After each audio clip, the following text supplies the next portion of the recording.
Hi, welcome to Travelogue. I'm Mark Edwards. Now, you're probably wondering what this sweeping mountainside metropolis is behind me. Well, it's Chongqing. It was once China's wartime capital and is one of the 4 cities in the country that enjoys the same importance as the provinces. As southwest China's largest and most populated cities, it's a wonderful mix of tradition and modernity, and it's famous, I've been told, for hot pot, hot views, like the one we've got here, and also hot girls. Let's go and explore. Hot is the word of the day and of the trip. The weather's on our side, and it's time to spend a day discovering what Chongqing has to offer. It takes around 2.5 hours to fly from Beijing to Chongqing, and only 2 from Hong Kong. But as soon as you get in, you better get moving, as there's so much to do. Chongqing is much more than just a place to kill time before you take your 3 gorgeous cruise. Perched on steep hills overlooking the point where the Yangtze and Jialing rivers converge, it's a bustling metropolis that 5 million people call home. If anything, Chongqing is a city where old and new sit comfortably together, the traditional and the modern juxtaposed along Chongqing's rolling hills. Every travel destination has its list of things to do, places to see and things to eat, which is lucky for us, otherwise we'd be out of a job. And Chongqing is certainly no different. It means double happiness or repeated good luck. This is because Emperor Zhaodun, almost 1,000 years ago, had previously been made the prince of the city. And on becoming emperor, he changed the name in celebration of these 2 happy events. The city is an adventure 24 hours a day, 7 days a week, as it is arguably even more impressive at night when the lights turn Chongqing into a visual feast. Geographically, Chongqing puts me in the mind of a koala bear hugging a tree. The city is the koala, and the mountains are the trees. With this in mind, there are many different forms of transport to take you around the city. However, unlike the majority of Chinese cities, you'll find bicycles more conspicuous by their absence. And having seen the steepness of many of the Chongqing roads, it's easy to understand why. It's also worth noting that the city is filled with long staircases and escalators, again thanks to the numerous hills.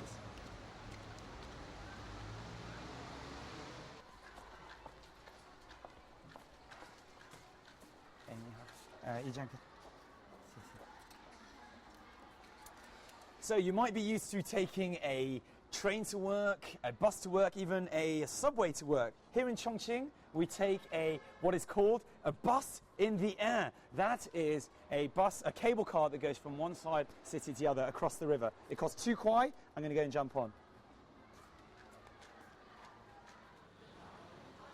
There are actually 2 cable cars in Chongqing. One runs across the Jialing River and the other across the Yangtze. For tourists, it can be a fun new way to travel.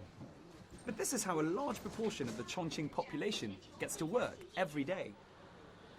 If you're just doing it for fun, try to avoid making your maiden voyage in the morning or late afternoon, as you'll find them packed to the rafters with commuters. I was clearly far more excited than everyone else there. I must have looked like a goofy idiot to all those working Chongqingers. It's just a standard form of transportation for the majority of these people. So I'm sat here in the cable car and in Chongqing, and it's a bit of a strange feeling being in a cable car in a city rather than on a mountainside resort, a ski resort, which is normally what most people are used to. But here in Chongqing, the locals actually use the cable car as a form of public transport to cross from one side of the river to the other. It's pretty cool. China's mightiest river, which is also the 3rd longest in the world, is the Yangtze. Known in Chinese as the Changjiang, literally meaning long river. It was and is still very much of a port town, and even these days you can still witness cargo ships sailing along the Yangtze and Jialing rivers. As a busy river transport hub, the city, 2,400 kilometers upstream from Shanghai, lies at the gateway between eastern and southwestern China, and because of this, enjoys an enviable commercial advantage. One of the central areas of Chongqing is known as Chaotianmen, and it's a place which in many respects exemplifies the lifestyle of the people of Chongqing. It's laid back, relaxed, with groups of friends sitting everywhere, chatting away and watching the river flow nearby. I reckon I could easily get used to this tranquil way of life.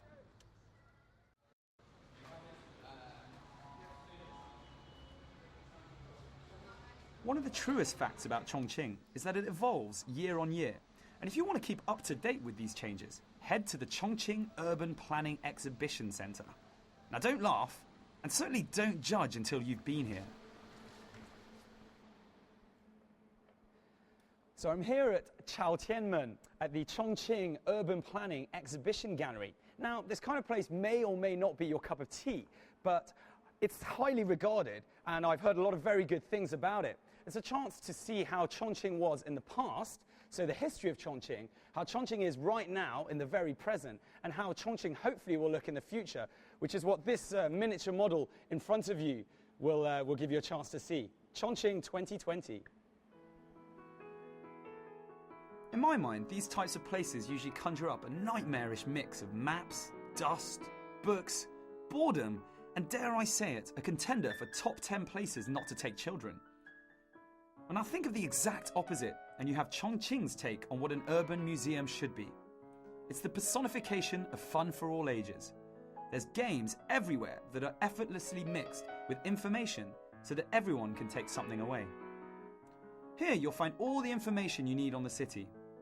Interestingly, there seem to be as many local Chongqing people here as tourists, which is a testament to the museum.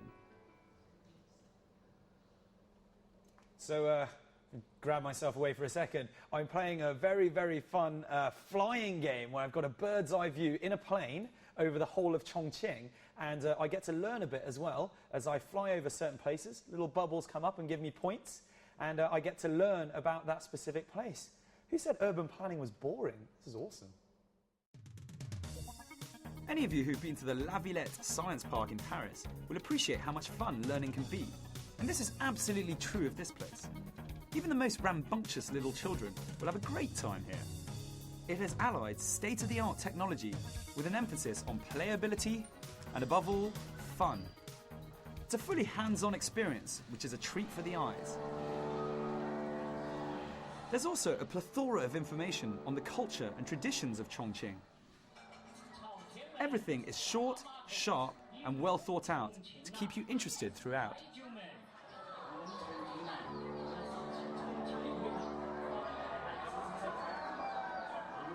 That's 21st century innovation for you. We've got how Chongqing used to look during the war in the 1940s, the Second World War, with some 3D virtual imagery and some miniature modelling behind.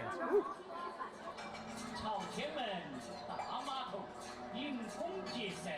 You'll get an idea of how alive Chongqing used to be. But in this respect, not a huge amount has changed. Certainly, the markets are very much brimming with life.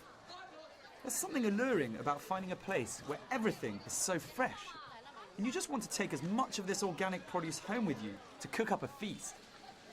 Don't miss out on the markets, even if it's just to buy some fresh fruit. There's definitely something mystical about this older part of town around the market. People of all ages can be seen wandering the streets, and you can almost taste the food in the air. I can't quite make a connection to any other city I've been to. Certainly not when you add the steepness factor in.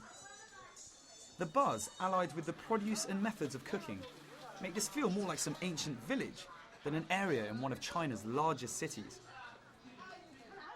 The contrast of having stick porters loaded with goods everywhere around also adds to this feeling.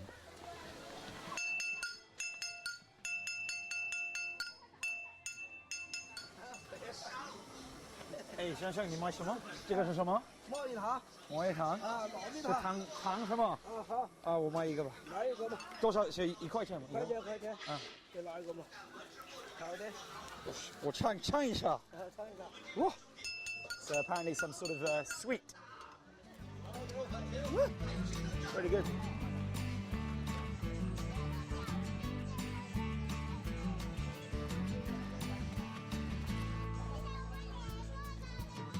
I have an absolute blast strolling around, taking in the atmosphere. It really is unique, to say the least.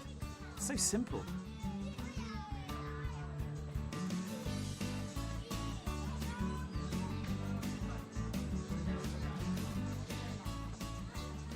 The stroll is short-lived, however, as I need to carry on with my exploration of Chongqing.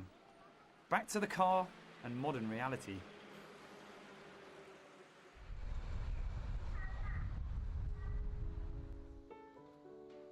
Now, you may or may not have heard of General Joseph Stilwell, an American war hero who, you may be intrigued to know, is highly revered in this part of the world.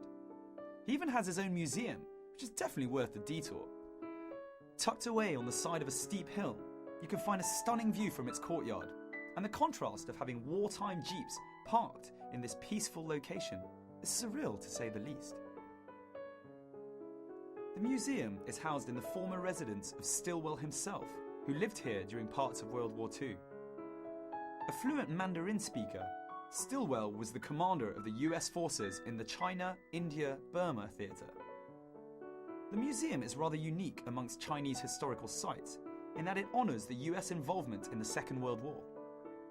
At the end of the day, you really feel like you've visited the home of a highly regarded war hero. It's as though Stilwell never really left. All his possessions are still faithfully kept in place. Photos adorn the walls, and I almost feel like I'm trespassing. I say almost because A, I'm not really, and B, it would be worth it if I was. Well, having had a chance to quickly stroll around, I feel like I've been transported back in time to the Second World War, to the 1940s, and I'm actually in the former residence of General Joseph Stilwell, who was sent here to Chongqing, to the wartime capital of China, to help coordinate the resistance against the Japanese, the Allied resistance against invading Japanese forces. And it really is quite funny to see the American-Chinese relations all together in one house, and here the meeting room where they would have planned all of their strategies and how to defend an attack. It's pretty impressive.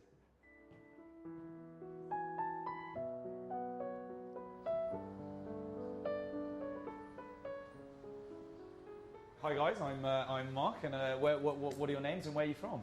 I'm John Funk, and I'm from New Hampshire in the United States. Okay. Dave Culling, and I'm from the Chicago area, suburb of Chicago in Illinois. Okay, and what are you guys doing in Chongqing? Well, we're here as part of a tour of the country, and we've just been on the Yangtze River with a tour boat, and the destination ended here. Right. And we're spending a day in Chongqing, and then we're going to travel from here. Okay. How are you finding Chongqing so far? Well, we just arrived. Literally just got off the boat. First stop. Okay. And we're both very pleased to be here because we wanted to come here on our scheduled visit. We We found this in the guidebook, and we want to honor one of our heroes from the war.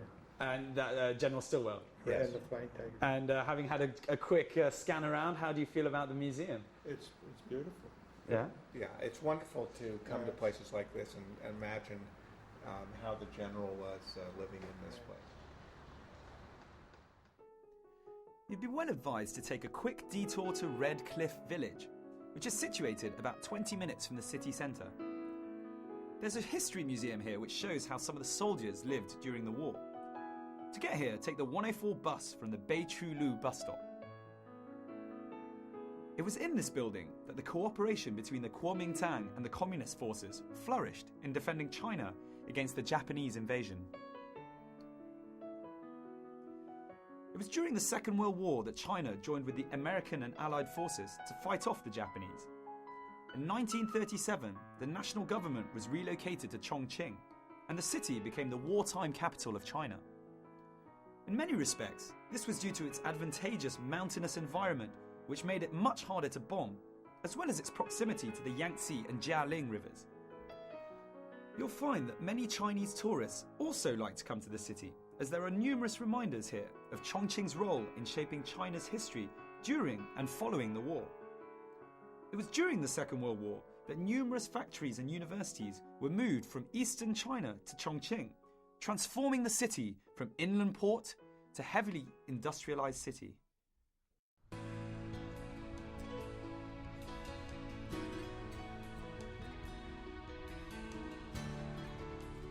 Chongqing is made up of many districts, with each one different to the next. They all have their own characteristics, which define it and differentiate it from the others.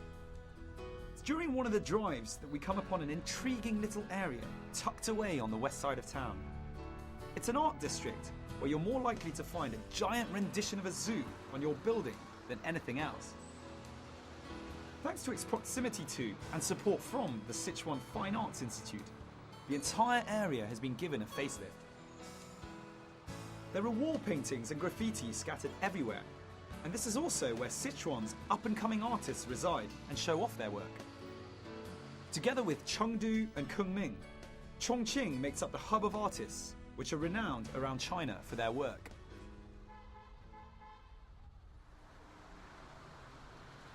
However, Chongqing has continued its remarkable transformation from heavily industrialized city into a modern metropolis. A modern light railway, for instance, is quick and efficient and highlights this perfectly.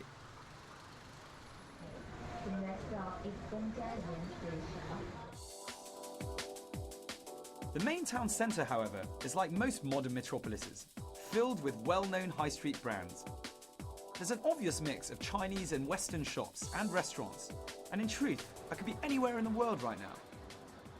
So I'm here in the very centre of Chongqing City. Now, you may not believe it, because around us it could be any major metropolis in the world. You can see all of the major brands everywhere around. It's absolutely teeming full of people. There's music, street performers, food being sold everywhere, sort of gadgets and toys. It really is an absolute lot. And I'm actually going to go and do a spot of shopping myself, but it really does exemplify how much of the old and new has come together in the centre of the town. See ya.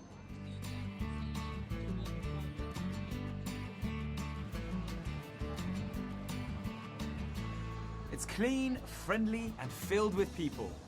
Now, Chongqing is famous for having some of the most attractive ladies in China, and the town centre is almost like a catwalk. If you're a keen people watcher, this city really won't disappoint you.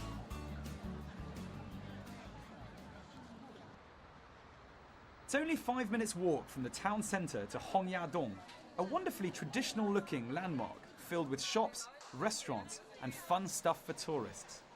It's here that I pick up some souvenirs for my friends and family, as well as a quick chance to try out some tasty treats. I've just arrived in Hongyadong. It's about 4 or 5 minute walk from the town centre, and it is a lovely, lovely little area filled with stalls where you can pick up some snacks, some noodles, some jiaozi, some chicken wings, all sorts of meats, what they call a chuar, which is meat sticks, but obviously you can also have fish and such. Here we go. What have we got here? We've got chicken feet, we've got chingsai, which is a sort of a bark, like mushroomy fungi type thing. Lots of stuff.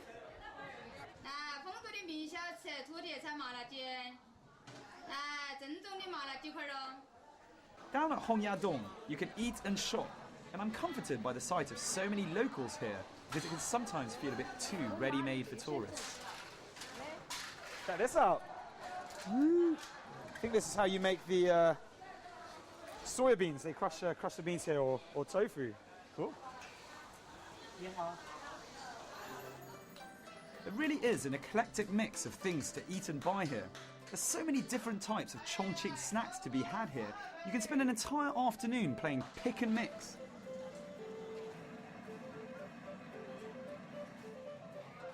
The place is packed with tasty little stalls, and I had no idea about half the things I was eating. But if your appetite is a little too fierce and you want a full-on meal, don't despair. There's plenty of big restaurants here to satiate your hunger. That said, I wasn't quite ready for a big meal right now. Still needed to buy some gifts for some friends.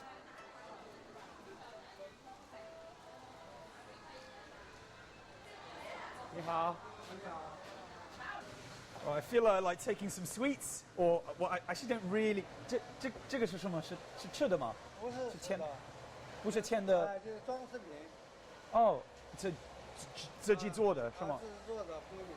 看的，okay, completely wrong. They're not sweets. These are in fact souvenirs to look at. So you pick one. I can't believe this is the first one I picked.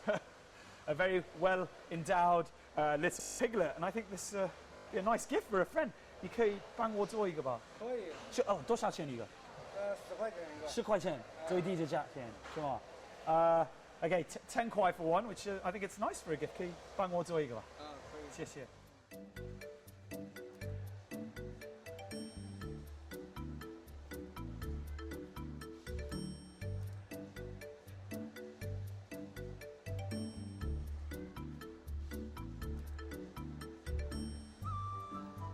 I was very happy at the range of handicrafts I could purchase here. They might not be Chongqing specialties, as they can be found throughout China, but they do make great gifts.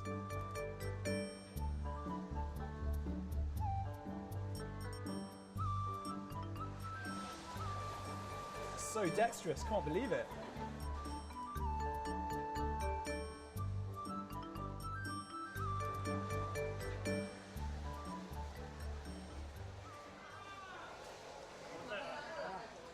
Oh, 谢谢. I should call her my lucky little Chongqing piglet. Sorry. Look how cute she is. Beautiful. 谢谢, 谢谢. Chongqing at night is almost worth the trip alone. Bright lights and alluring restaurants will ensure that whatever state you're in, you'll want to eat out come sunset. One of the main roads where you can find some good restaurants is Nanbing Lu. Chongqing is famous for hot pot, but you should also remember how fondly Sichuan dishes are viewed throughout China. I was aching to see whether the myth of Sichuan spice was true. Were the dishes really as hot as I'd been told? The answer is a resounding yes. I tried dishes that I knew well from Beijing, and there was no doubt that they were far spicier here. Still extremely tasty though. Spicy, spicy, spicy. I think Chongqing must be one of the few places on earth where you won't mind developing an ulcer, as the food is just so tasty. Those of you on a diet, however, might find the temptation a little too strong, as many of these dishes are simply irresistible. My view is, you only live once. We head up to Nanshan after a hearty hot pot dinner. It takes around 20 minutes by bus to get here. And once you've paid your 20 kwai entry fee, you're treated to an absolutely majestic sight. So one of the things you must do when you come to Chongqing is head up to Nanshan. That's the South Mountain between 8 and 10. And you can see it's pretty popular as it is right at this moment. But what you'll be treated to is Chongqing in all of its splendor. Check it out.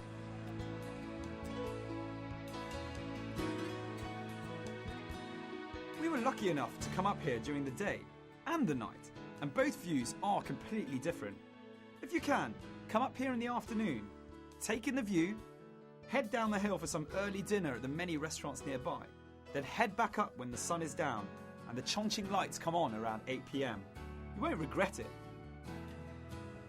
Well, all in all, despite only being here for one day, what a day it was. I did more than I could possibly imagine around the centre of town. I'm tired, but satisfied. My tourist thirst has been quenched. Well, till we start again tomorrow.